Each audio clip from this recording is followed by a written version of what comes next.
వారికి చేసే సూచన ఏంటంటే 10 సంవత్సరాలు పరిపాలన చేసిండ్రు. మీ అనుభవాలు మీకున్నాయి.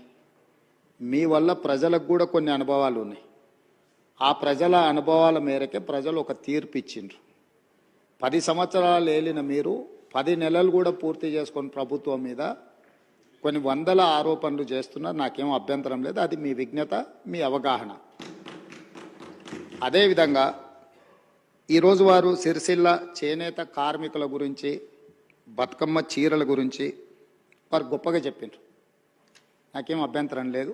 చేనేత కార్మికులకు పని కల్పించడం కోసం ఆనాడు ప్రయత్నం చేసి ఈ పథకాన్ని ప్రవేశపెట్టినామన్నారు.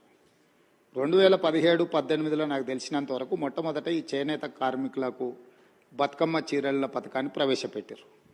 నేను సూటిగా వారిని అడుగుతున్న ఒకటే మాట, అక్కడ ఇక్కడ డొంక తిరుగుడు కాకుండా